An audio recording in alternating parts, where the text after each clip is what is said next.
I don't know why I came here. Maybe it was curiosity. Maybe it was the nagging sense that something was calling me. Or maybe it was just a mistake. The town was beautiful, almost too beautiful. Sunlight filtered through the towering trees surrounding it, casting golden patches on the cobblestone streets. The air smelled fresh, crisp, untouched by pollution or decay. And the people, they were all smiling, every single one of them.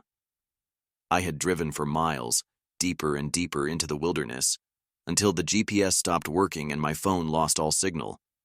I should have turned back, but something kept me going, an invisible thread pulling me forward. And when I saw the wooden sign at the town's entrance, "Welcome to Elysium," I felt an odd sense of déjà vu. Had I been here before? I parked my car near a row of quaint little houses, each painted in warm, inviting colors. A woman watering her garden turned to look at me. Her smile widened, but her eyes didn't match. They were too focused, too aware. "New arrival?" she asked. I hesitated. Just passing through." She chuckled, wiping her hands on her apron. "Nobody just passes through Elysium." A shiver crawled up my spine. I didn't know what she meant, but something told me she was right. The town square was bustling. People moved with a strange, synchronized grace, like they were part of some unseen dance. Laughter rang through the air, but there was an unnatural rhythm to it. I spotted a man standing near a fountain, tossing breadcrumbs to a flock of birds. Unlike the others, he wasn't smiling. His expression was tight, his gaze shifting rapidly from face to face. I don't know why, but I walked up to him. "Hey," I said. He turned sharply, eyes narrowing. "You shouldn't be here," he whispered. A lump formed in my throat. "What?" His fingers twitched. He leaned closer. "You need to leave. Now." Before it gets dark, a bell rang in the distance, and instantly, the atmosphere shifted. The people who had been chatting and strolling froze for a fraction of a second. Then, as if nothing had happened, they continued moving. But I saw the flicker of something in their eyes, something hungry. The man backed away. "Go," he hissed, before vanishing into an alley. I should have listened. Instead, I stayed. And that's when the nightmare began. Night fell faster than it should have. One moment the sun was beginning to set.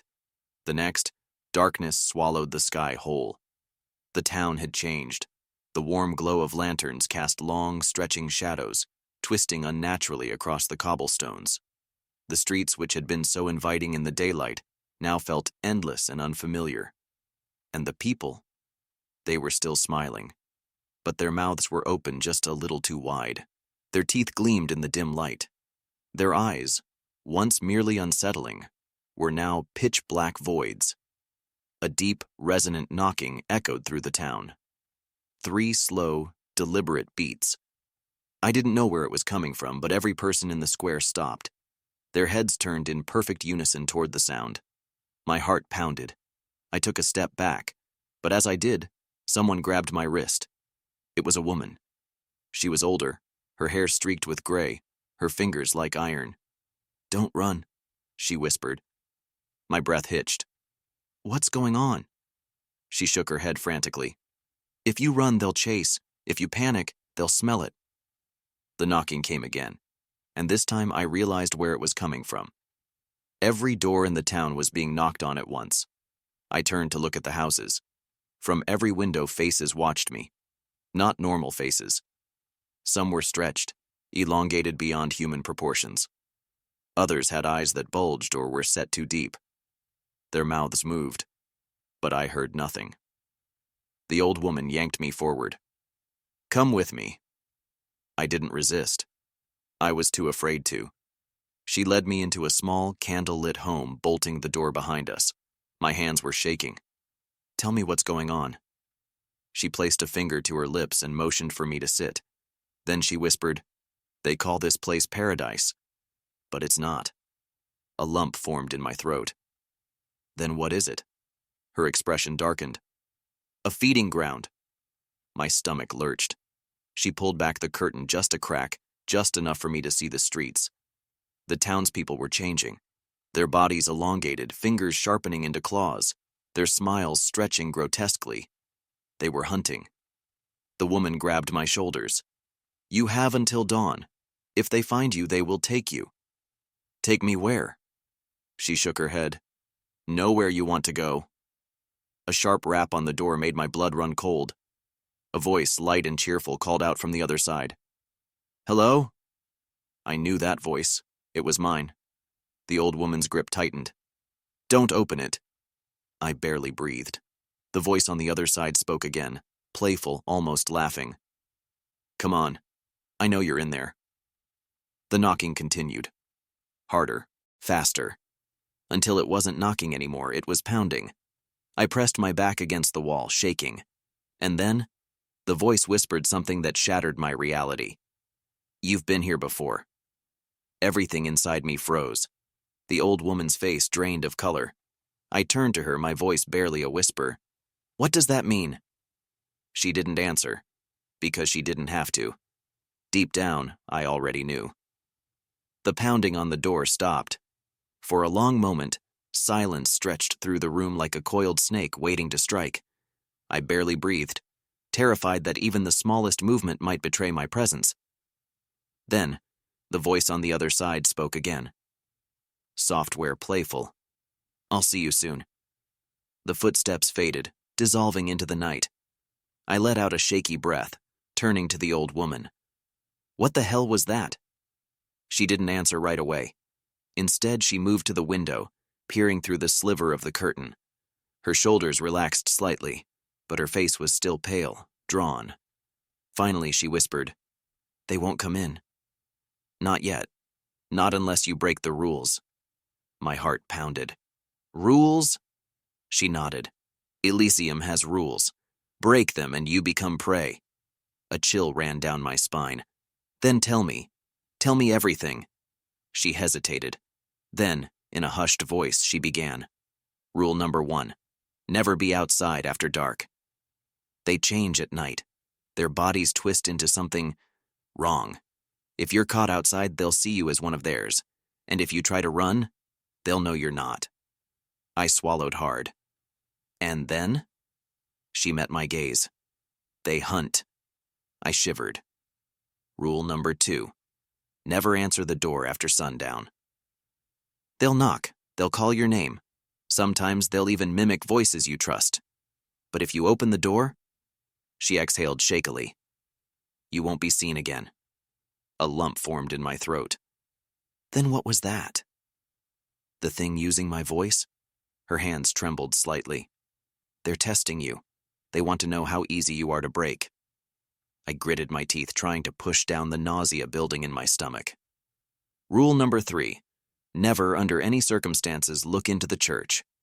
I frowned. The church? She nodded gravely. It stands at the center of town. You'll notice no one mentions it. No one acknowledges it. During the day, you might feel drawn to it, like something is pulling you inside. Her voice dropped to a whisper. If you go inside, you don't leave the same person. If you leave at all. A deep unease settled in my chest. What happens in there? She shook her head. No one knows. No one who enters ever speaks again. I could barely process what I was hearing.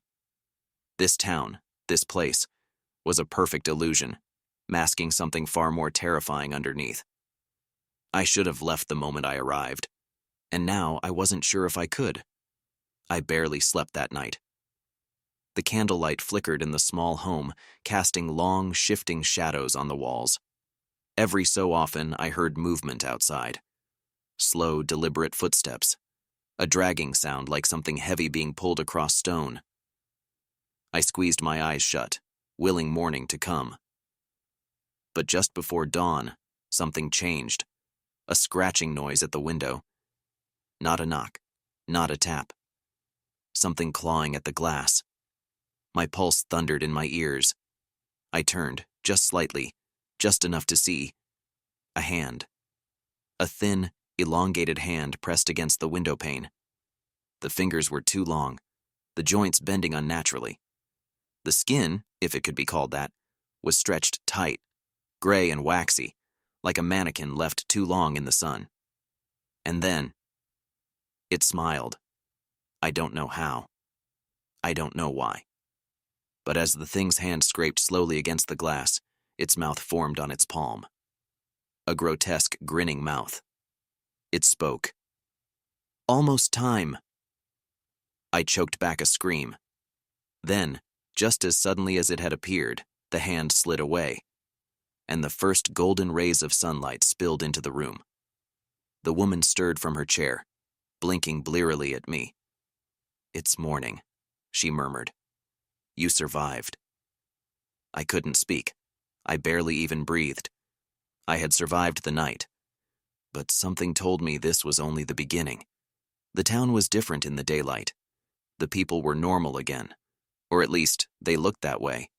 The same warm smiles. The same kind words. The same lie. I wanted to run. But my car was gone. Vanished. Not stolen, not moved. Just gone. Looking for something? A voice made me jump. I turned to see the man from yesterday, the one by the fountain, the only one who hadn't been smiling. He gestured toward a cafe. "Come on, we need to talk." I hesitated. Then, with no better option, I followed. Inside, the cafe smelled like fresh coffee and baked bread. Normal. Safe. A cruel illusion. The man leaned forward, his voice barely above a whisper. "You should have left when you had the chance." I exhaled shakily. "I tried. My car is gone." His expression didn't change. "Of course it is. They don't let people leave that easily." A sick feeling settled in my stomach. "Who are they?" I asked. His jaw tightened. "I don't know. No one does. Maybe they were human once. Maybe they never were." I rubbed my temples. "And the church?" His eyes darkened. "That's where they come from. That's where it all starts." My blood ran cold. "They don't talk about it. But at night, when no one is supposed to be watching, they go inside. They change." I swallowed hard. "Then why are you still here? Why haven't they taken you?" A shadow passed over his face. "Because I follow the rules. Because I don't make the mistake of thinking I'm safe." He leaned closer. "But you?" He exhaled sharply, shaking his head. "You've already been marked." Ice spread through my veins. "What do you mean?" "They knocked on your door. They spoke in your voice. That means they chose you." I gripped the table. "Then what do I do?" For the first time, something like pity flickered in his eyes. "You have two choices," he said. "You either find a way to escape before they come for you." His voice lowered, his fingers tapping against the wooden table. "Or you wait." The cafe suddenly felt too quiet. Too many eyes on me. Watching. Waiting. And in that moment, I knew I didn't have much time left. The weight of his words settled like a stone in my chest. "You've already been marked." I swallowed hard, my hands trembling against the wooden table. How do I stop it? The man sighed, glancing toward the cafe entrance. His fingers tapped against the surface, a nervous rhythm. No one knows. The moment they set their sights on you, you're already in their game. I felt sick. So what? I just wait for them to come and kill me? His gaze darkened.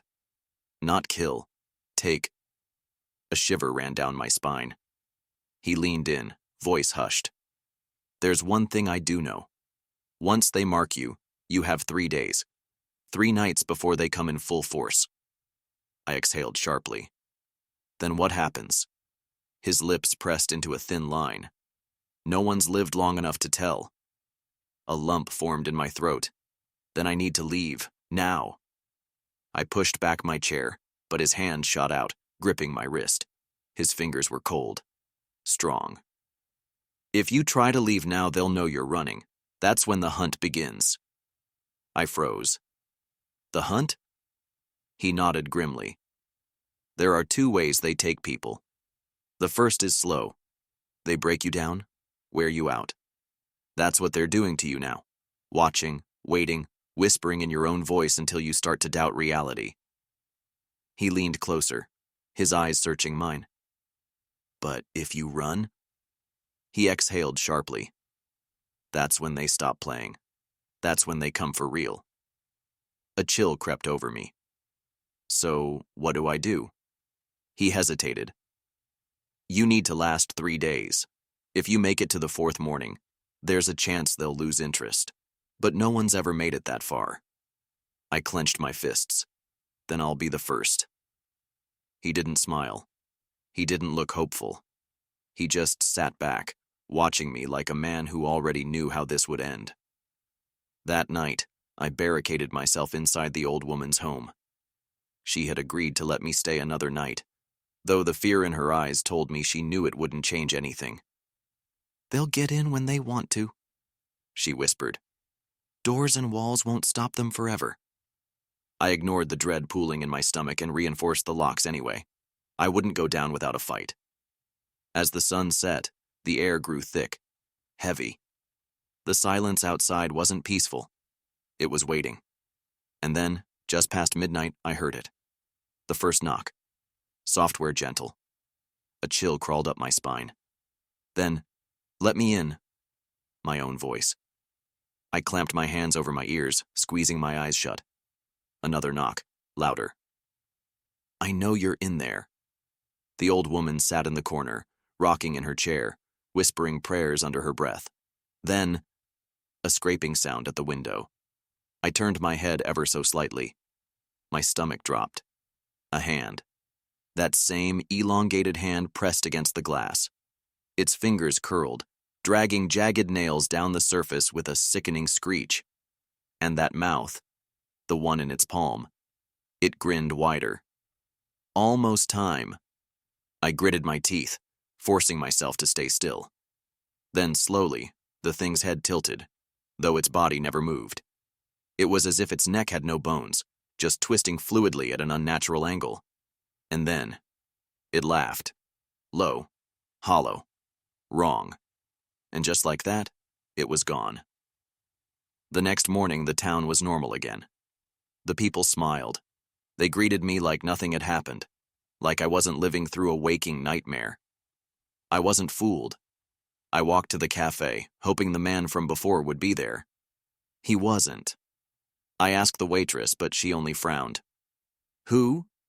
I clenched my jaw. The guy I talked to yesterday, I said. Dark hair, gray coat. He sat right there. She shook her head. I don't know who you mean, dear. Maybe you were dreaming? A cold dread settled in my stomach. I turned to leave, and froze. Outside, standing in the center of the street, was him. The man from the cafe. Or what was left of him. His eyes were hollow. His face was wrong. His mouth hung slightly open, as if he was trying to speak, but no sound came out. Then, his head snapped toward me. His lips curled into a twisted smile. And without moving his mouth, his voice whispered, Run. I didn't hesitate. I bolted from the cafe, pushing past people who barely seemed to notice. My heart pounded as I ran, my mind screaming at me to get away. I didn't stop until I reached the outskirts of town, panting, chest burning. But I wasn't alone. Across the field, near the edge of the forest, stood a figure. Not one of them. Not yet. But I recognized him. The man from the cafe. He was standing unnaturally still, arms at his sides. Then, slowly, he lifted his hand and pointed. At me. I took a step back. He didn't move, but his shadow did. It stretched toward me, elongating across the ground unnaturally fast, even though the sun was behind him. I turned and ran. I didn't care where. I just knew I had one more night to survive. One more night before the final game began. And something told me. They were done playing. I didn't stop running until my lungs burned.